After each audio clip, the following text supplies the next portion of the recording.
Esta é a expressão mais ou menos intensa, atual e visível das antigas e gigantescas convulsões cósmicas que se manifestam desde os remotos tempos da constituição da atmosfera terrestre.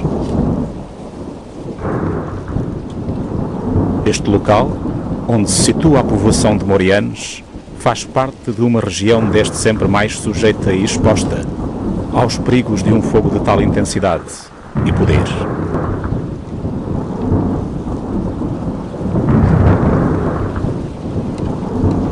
Dar-vos já uma expressão dessa energia não é um acto gratuito de mero espetáculo das forças dos elementos.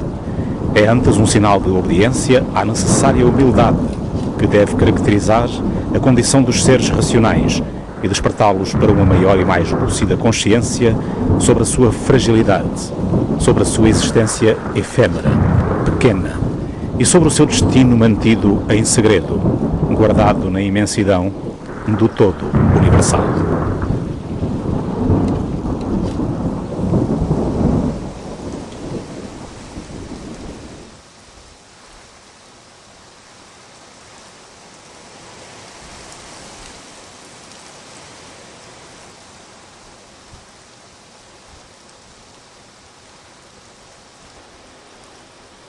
Assim passou a Terra os melhores anos da sua vida, entre chuvas amenas e tranquilas, convidando a vida a estabelecer-se e organizar-se em torno dos princípios da paz e da perfeição.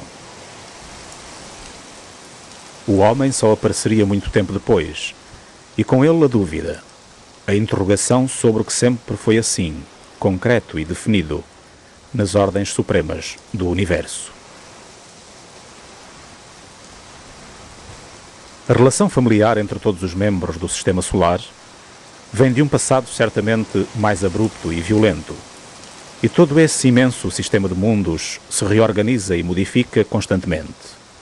E todos nós, também, à sua semelhança.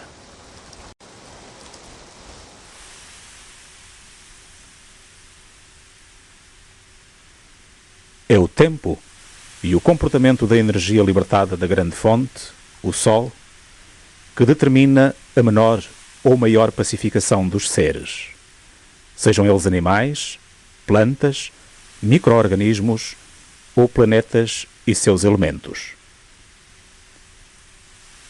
Do futuro que nos resta a nós, humanos, não sabemos se nos assiste tanta sorte quanto a que já tivemos. Mesmo que não se saiba se é pouco o que nos sobra, é uma pena grande e grave desperdiçá-lo, tal como hoje o fazemos.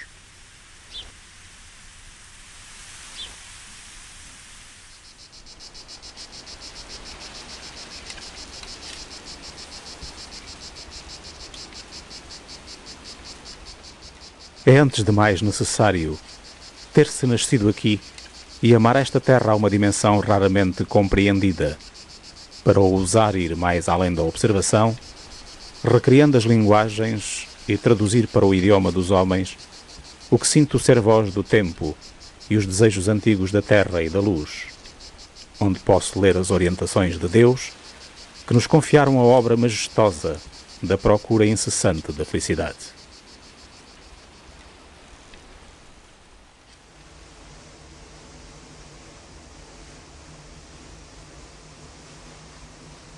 Este é um lugar único na Península Ibérica.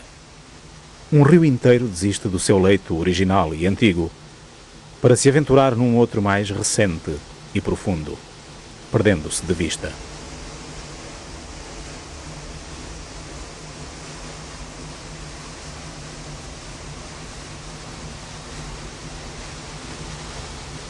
Este é dos acidentes geológicos mais procurados por investigadores e amantes da natureza em toda a Lusitânia. É aqui que começa o rio de Mértola.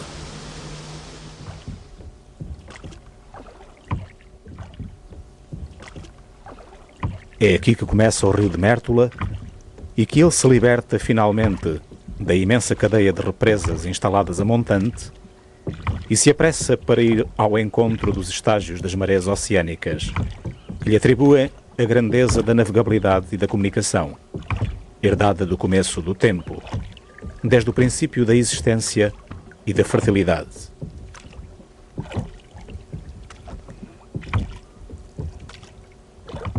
Sobre estas pedras, hoje autênticas esculturas da natureza, passaram forças ancestrais e poderosas que descreveram e vêm determinando o que somos e quem somos, ao longo de uma grandeza de tempo que o homem ainda não incorpora facilmente na análise do seu cotidiano, face ao seu passado mais recente ou mais distante.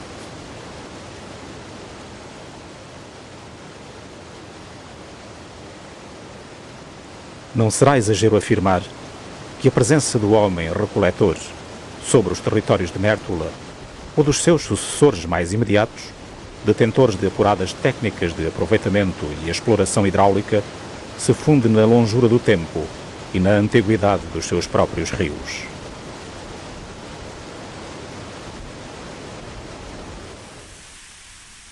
Foi sobre este chão, desde os penhascos dos grandes observatórios naturais até à fundura dos vales férteis e viçosos, que toda a sua história começou.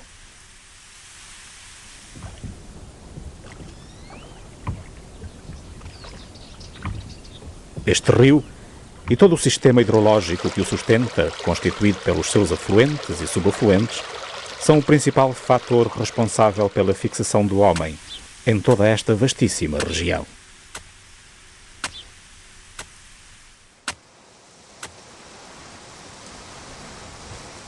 É bom relembrar que a água é o elemento fundamental de que toda a vida depende e através da qual se desenvolvem todos os sistemas que a integram.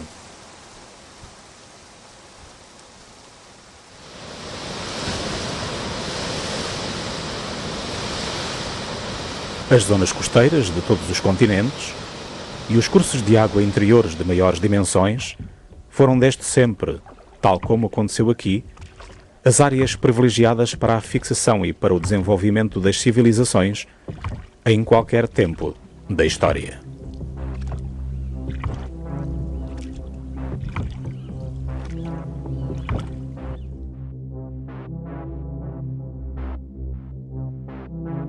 Mértola é tão antiga que os vestígios dos seus primeiros tempos de vida estão ainda por desenterrar.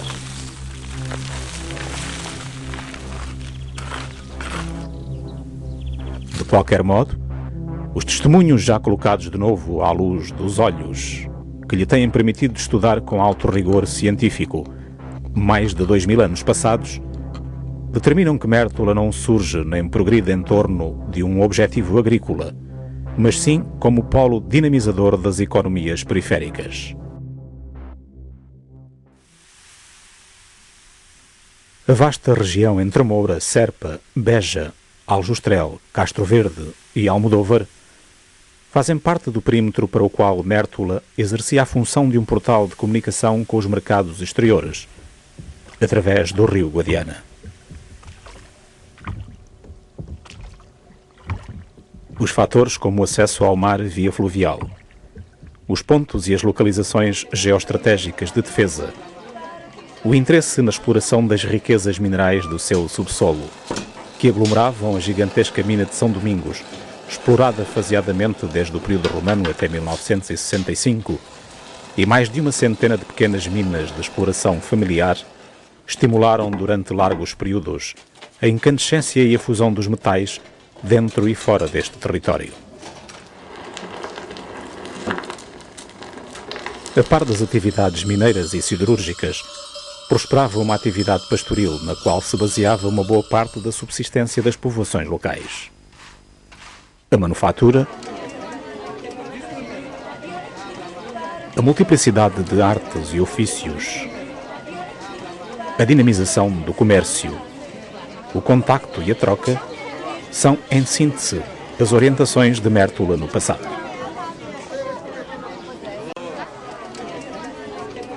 Mértola está excepcionalmente apta para as relações humanas e culturais desde tempos remotos.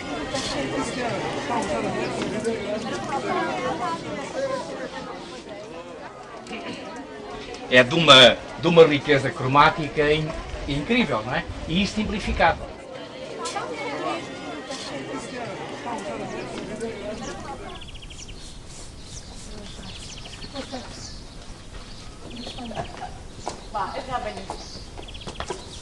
De entre os povos e civilizações que influenciaram os destinos de Mértola, está a que lhe proporcionou o mais pesado e doloroso sono, com origem na velha ordem feudal trazida pelas cruzadas da Reconquista cristã. Diz-se que Dom Sancho II foi o conquistador de Mértola aos mouros, em 1238, segundo a narrativa convencional da história. Mas perspectivas novas, baseadas em estudos recentes, revelam que muito provavelmente Dom Sancho nunca tenha vindo sequer a Mértola. Já estavam tomadas todas as cidades vizinhas que proporcionavam a dinâmica económica do porto de Mértola. Esta definhava, esvaziada das suas naturais vocações, pelo que as hostes militares das ordens religiosas entraram em Mértola sem resistência, bastando somente ocupá-la. A concentração de poder sobre as terras, pela forma de latifúndios, que constituíam as grandes propriedades das ordens militares e religiosas em todo o Alentejo, traíram ao longo dos séculos o destino das suas populações, pela injustiça na distribuição das terras, incorporada nas estratégias nacionalistas iniciadas a norte por Dom Afonso Henriques, bem como a fragilidade destes ecossistemas, de uma sociedade e de uma economia que só era possível manter em equilíbrio por aqueles que melhor conheciam e que indubitavelmente mais amaram esta terra.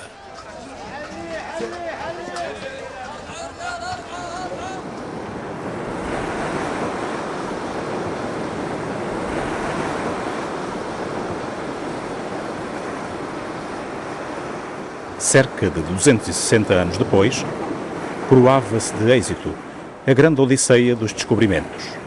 Portugal jubilava de expectativas, desfrutando de enorme reputação mundial nas ciências da navegação e na conquista dos mares.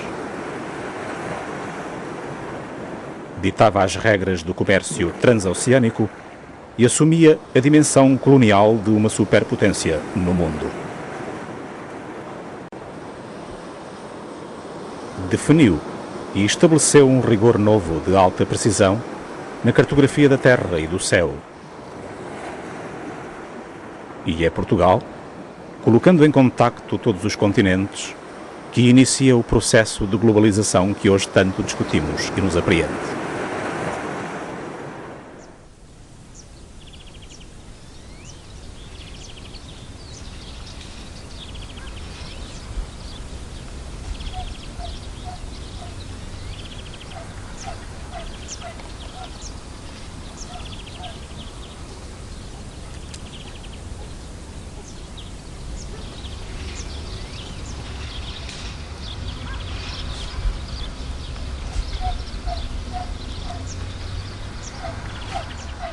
Mas uma grande parte destes recursos e possibilidades depressa sofreram de abalos graves, impregnados de erros e deficientes estratégias de gestão face à direta concorrência de Espanha, Inglaterra, França e Holanda.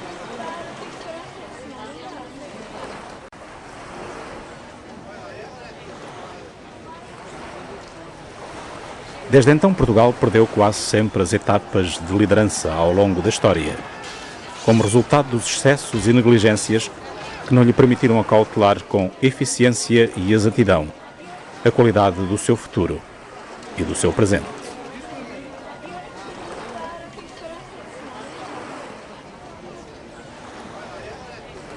No final do século XVII, Portugal já tinha consumido aleatoriamente toda a riqueza transportada do Brasil e das Índias. E foi persistentemente desprezando o investimento nas suas estruturas económicas por falta de visão e determinação na iniciativa.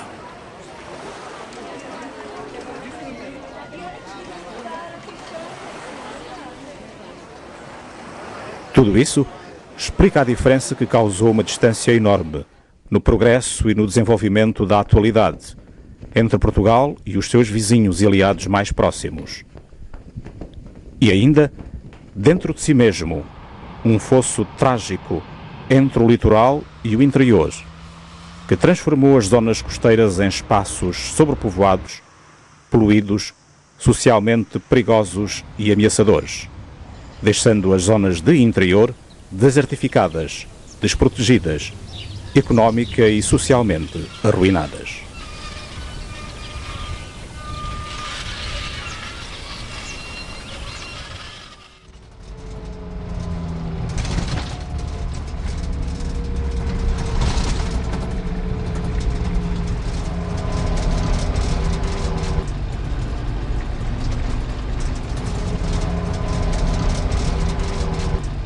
Em consequência de soluções políticas menos aptas e menos generosas, ao longo de um imenso período da nossa história, por toda esta região do sul, a floresta local de características mediterrânicas foi praticamente destruída. Os montados de azinho foram arrasados para ceder espaço às imensas clareiras que então se abriam, para proporcionar pastagens à criação de gado e mais tarde para a produção de cereais em larga escala, destinados na sua grande parte a abastecer de mantimentos as armadas portuguesas intercontinentais.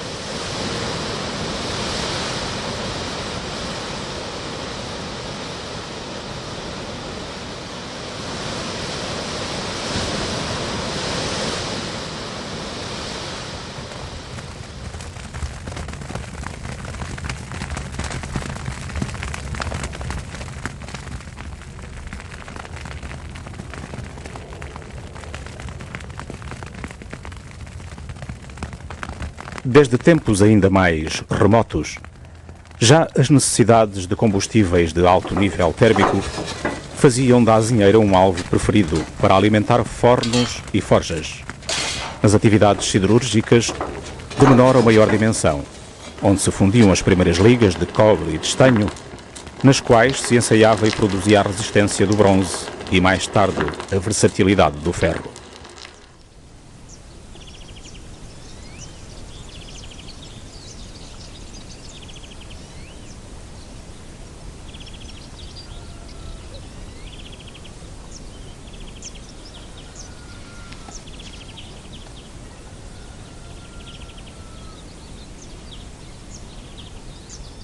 Todo este chão, todo este espaço, foi o fundo do mar há 380 milhões de anos. Da história geológica desta região, sobressai uma importante atividade vulcânica, submersa nas antigas profundezas oceânicas.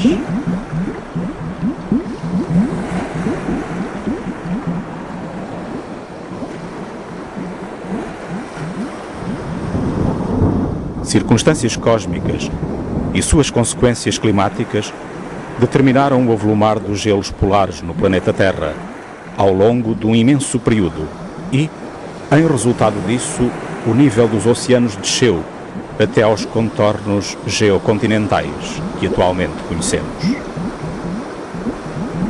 Dessa atividade vulcânica, no fundo do antigo mar que aqui existiu, nasceu a mais concentrada reserva de pirites de todo o planeta. E Mértola situa-se no epicentro desse enorme depósito de riquezas minerais.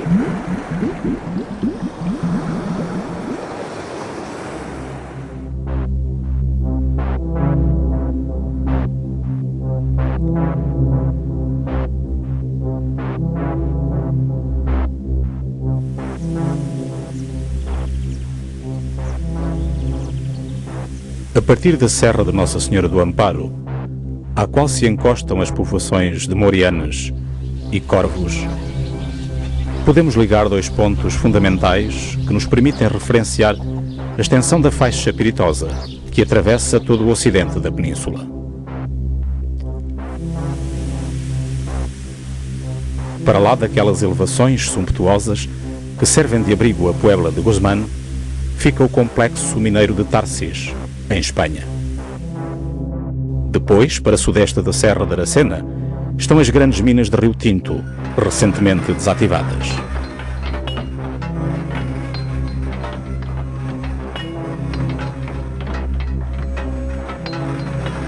Do lado oposto, para o ocidente, temos o sistema das serras de Alvares, São Barão e Alcaria, junto a Mértola.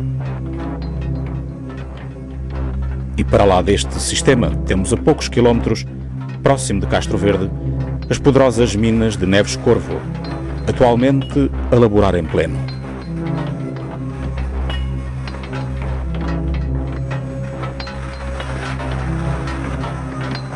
Depois temos as minas de Aljustrel, com a sua atividade atual e polemicamente suspensa. Seguindo ainda, a mesma faixa piritosa até Canal Caveira e Lousal, já no concelho de Grândola, perto do mar.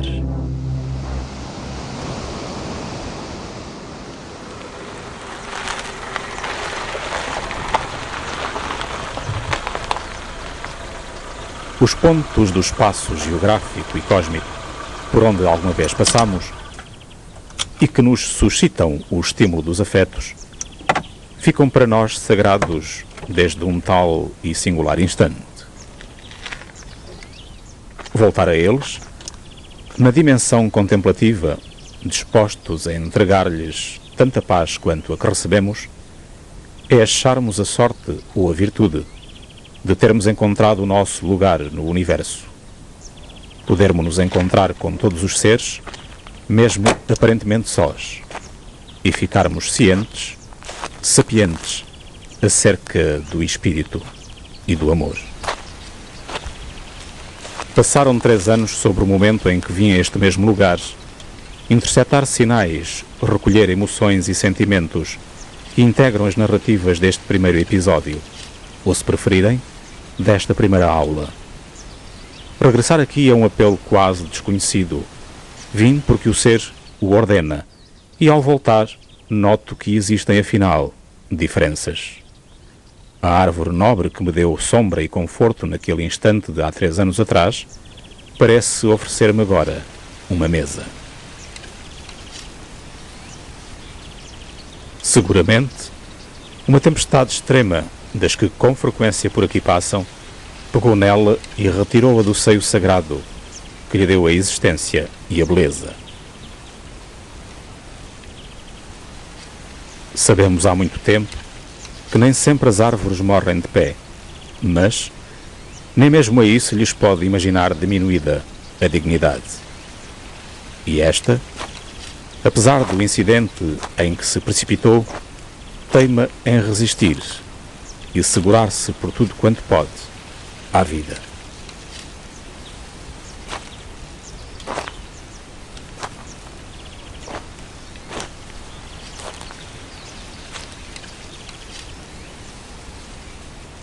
Podíamos fazer dela um ícone, um símbolo, e indigitar a partir deste momento os responsáveis do Parque Natural do Val do Guadiana para o louvável gesto de lhe devolverem a natural e sumptuosa verticalidade. Se tal não for de todo possível, por inconsistência técnica da proposta ou por cíclica desatenção a este género de preces, saiba-se por inequívoca evidência que outra descendente vem já a caminho, por graça tão divina, tão enorme, que me apaixona e me incita ao caminho para todo o sempre.